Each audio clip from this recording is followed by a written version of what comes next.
एक बार की बात है, एक छोटे से गांव में आदित्य और विजय नामक दो दोस्त रहते थे। वे साथ में खेलते कूदते थे, कोई भी काम हो साथ में करते या कहीं आते जाते तो साथ में ही। वे एक दूसरे के सहारे रहते थे। दिन भर साथ में कठिनाइयों का सामना करते थे और खुशियों का अनुभव करते थे।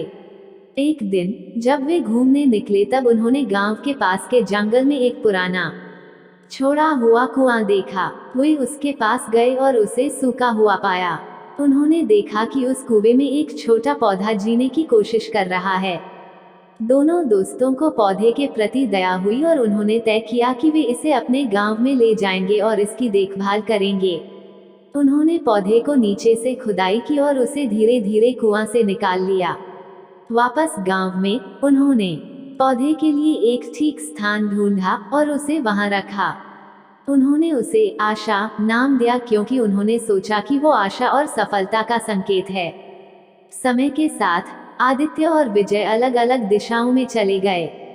वे अपने अपने काम में व्यस्त हो गए और उनकी दोस्ती में कमी आ गई। दूसरी तरफ आशा, जिसकी वे दोनों मिलकर देखभाल करते, वो भी अकेली हो गई और कमजोर हो गई। एक दिन जब विजय गांव के पास से गुजर रहा था, उसने देखा कि आशा बहुत कमजोर हो गई है। उसकी पत्तियां सूख रही थीं और उसका रंग बिरंगा चमक खत्म हो गया था। विजय को दुख हुआ और वह जल्दी से आदित्य को ढूंढने निकल पड़ा। उन्होंने बातचीत की और मिलकर समस्या को हल करने का निर्णय लिया। उन्होंने पौधे को पानी दिया, उसे संरक्षित स्थान में रखा और उसकी सुरक्षा के लिए सारे उपाय किए। उसे बचाने का भरपूर प्रयास किया। उन्होंने काफी वक्त बाद मिलकर बातचीत की और अपने खुशियों और दुखों को साझा किया। उनके प्रयास से आशा को फिर से जीने की शक्ति मिली। उसकी पत्तियां फिर से उज्जवल हुईं और वह फिर से विकसित होने लगी। वो एक सुंदर वृक्ष बन गई और उसकी छाया और फूल लोगों को सुख और आनंद देते थे। इस वृक्ष ने समुदाय की एकजुटता और दोस्ती की महत्वपूर्णता को याद दिलाया।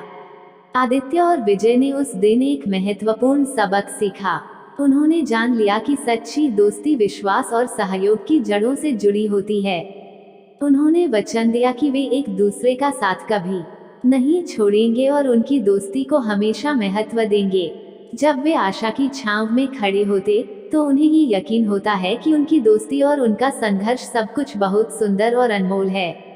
दोस्तों, मैं जानता हूँ इस छोटी सी दोस्ती की कहानी को सुनकर आपको अपना वह दोस्त याद आया होगा जिससे आप काफी समय से नहीं मिले, किसी वजह से उसके टच में नहीं रह पा रहे हैं।